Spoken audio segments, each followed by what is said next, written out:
My name is Marion Gibbs, and I had the privilege to be headmistress of James Allen's Girls' School, often known as JAGS, in Dulwich for 21 years from 1994 to 2015. This portrait of James Allen was painted in 1737 by Charles Stoppelaire, an Irish painter who had moved to London. It is a large, full-length portrait. James Allen, now aged 54, looks steadily out at the viewer.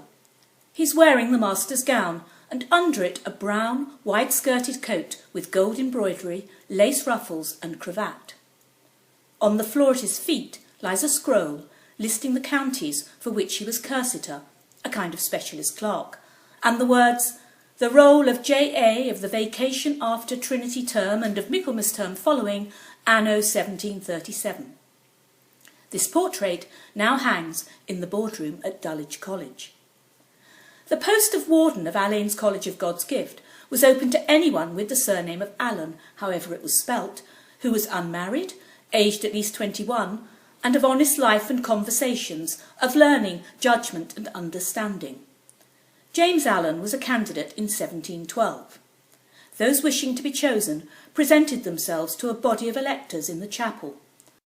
A short list of 2 was drawn up, and these 2 proceeded to the altar, where a box containing 2 tiny scrolls was held aloft. One was blank, and the other inscribed with God's Gift. James Allen picked the one bearing God's Gift and became warden.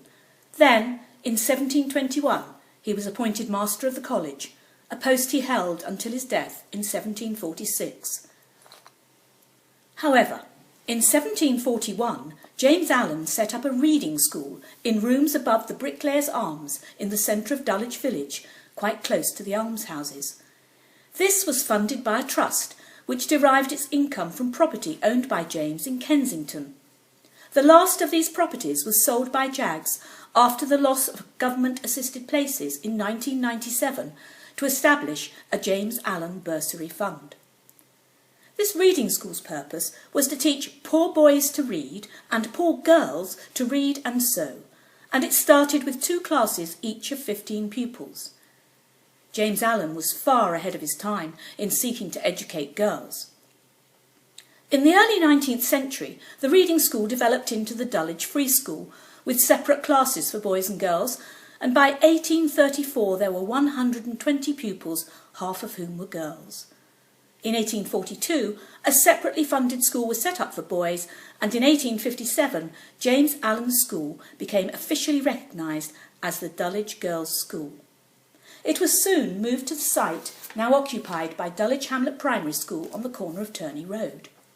Finally, in 1886, James Allen's Girls' School, now an endowed grammar school, moved to its current site on East Dulwich Grove with 112 pupils aged 8 to 17 and a fully qualified headmistress, Miss Caroline Bettany, and its own board of governors. The fees were fixed at between £3 and £8 a year. Now, in 2015, JAGS has some 1,100 girls aged from 4 to 18, about 800 of them in the senior school. James Allen's Girls' School reaches the highest standards of academic achievement, regularly featuring among the top 20 schools in the country, but is also a place where girls are encouraged to enjoy a wide range of activities such as art, debating, drama, music, sports, creative writing and hands-on technology. But above all, we encourage all our girls to become actively involved in the wider community